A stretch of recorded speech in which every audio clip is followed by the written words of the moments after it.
Coming up in this episode,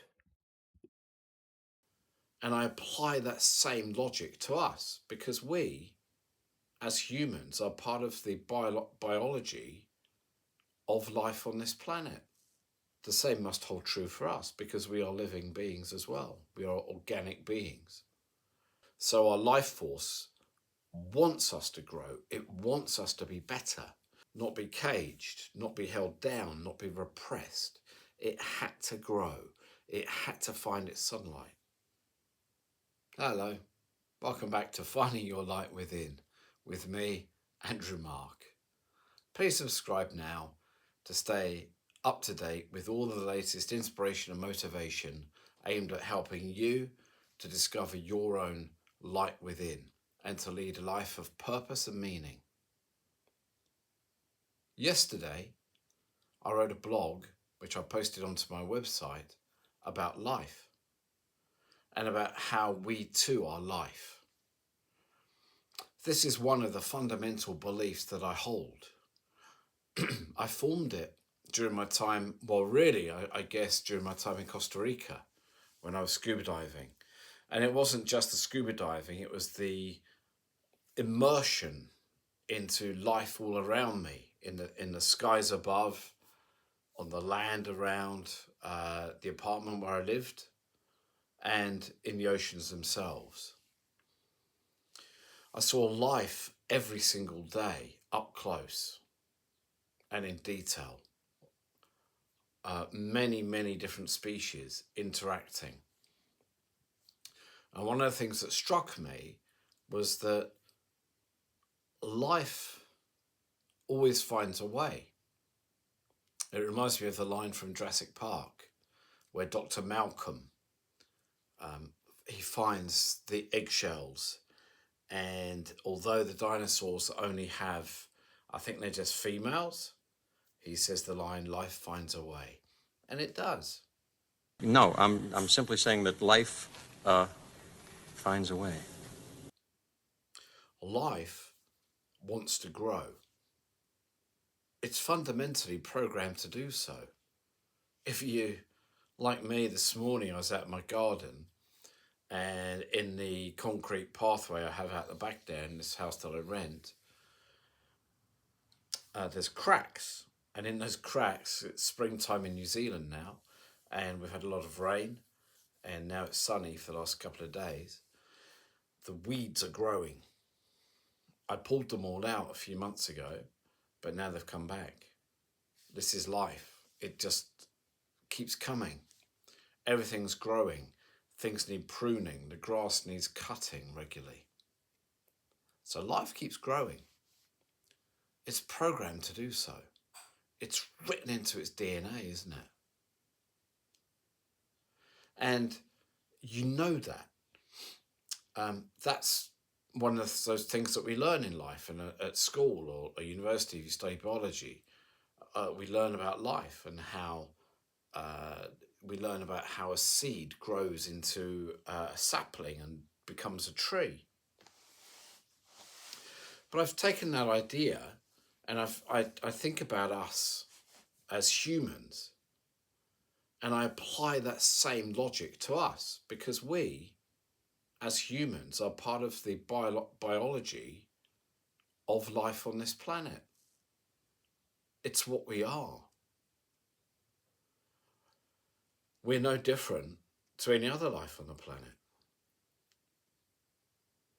We need energy. We need the sunshine for vitamin D. We need water. We need food for nourishment. And we need shelter. They're the key fundamentals that sustain our lives. In addition, humans, I guess, have quite a difference, I think, to other animals, and that's our need for love and a sense of belonging. And I guess that's formed from our consciousness, our conscious state. But just like all life, the conditions in which we thrive must be stable and fertile. Now, for a tree, or for a seed that grows into a tree, That's the soil into which it lands. It's the space in which it can grow unobstructed. It's the amount of sunlight it receives. It's the amount of water from the rainfall that it needs. And the quality of the soil from which it can extract nourishment and nutrients. For us as people, as humans, we need food and water and shelter. We need those stable environments of home life. But in addition, we need love and care and nurturing. And sometimes it's the absence of those things that create detrimental lives.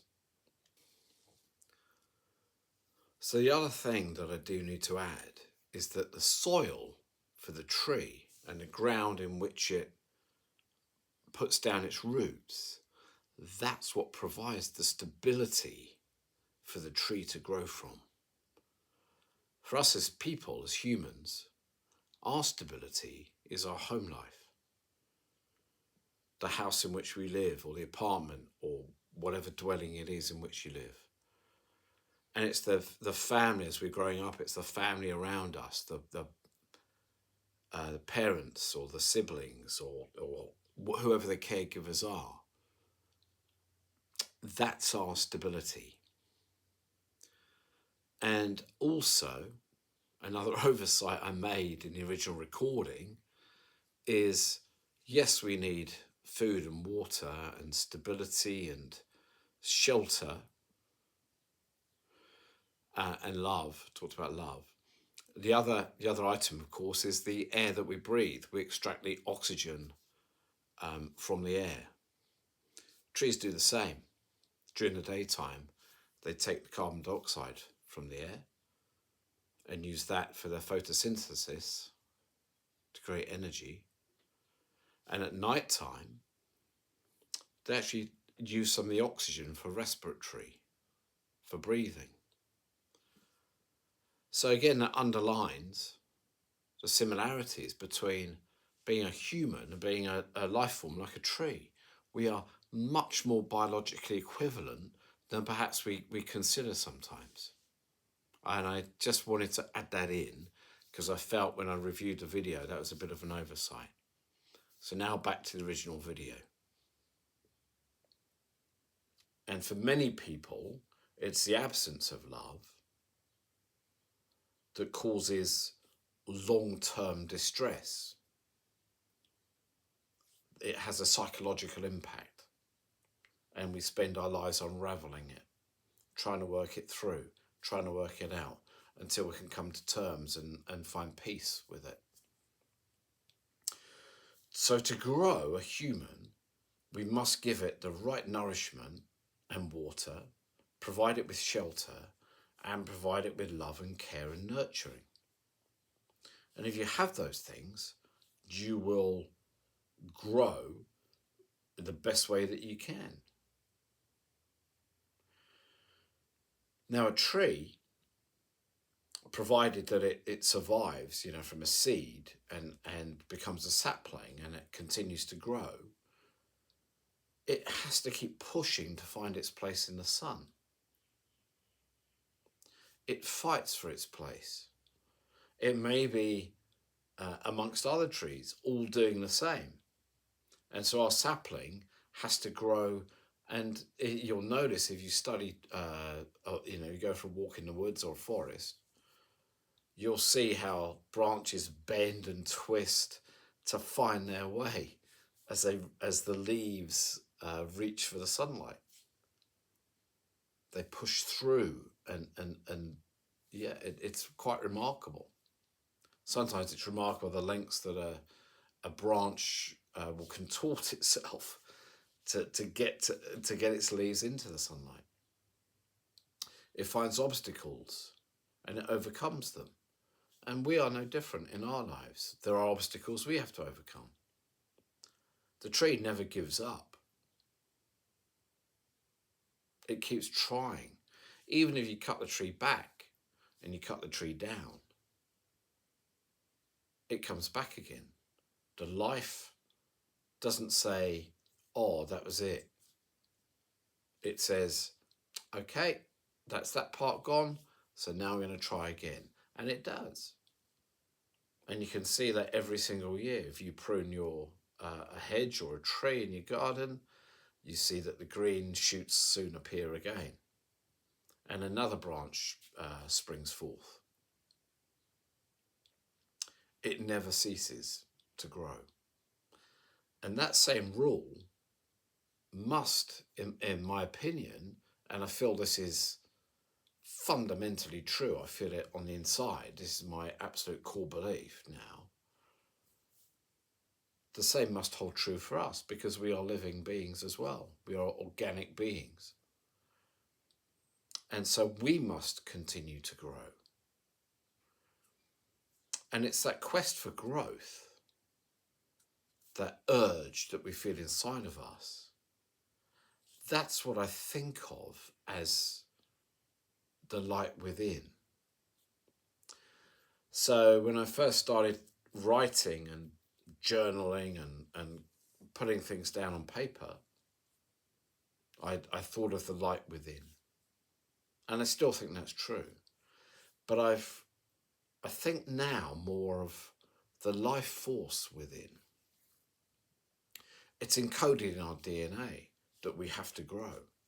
So our life force wants us to grow. It wants us to be better. It wants us to be more than we are, more than we were. It's irrepressible. It won't stop. It can't stop because it's encoded. I find that amazing.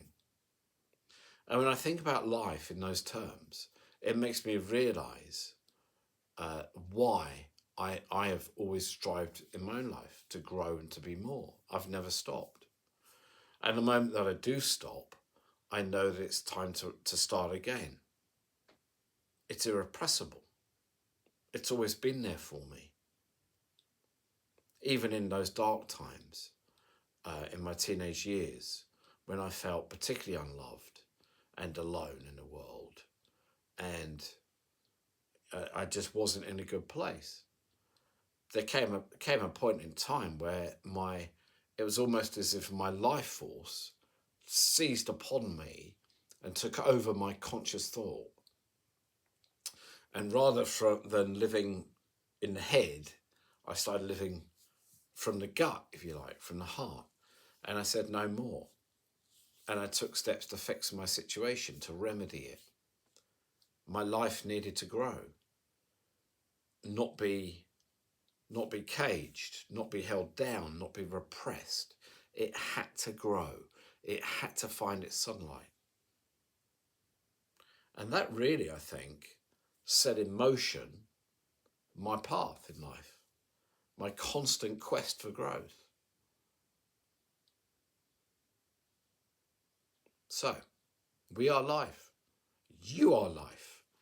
We have to grow. We have to be more.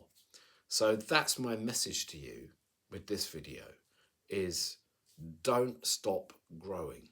Become more than you are. It's not enough to say, yeah, I've done it. I've reached that goal, because the tree, when its leaves reach the sunlight, it doesn't stop. It pushes another branch, or it has to fight off the trees around it and maintain its place. And we must do the same. I'll leave it for there today. Thank you so much for listening. And if you've made it to the end, you have my absolute gratitude and appreciation.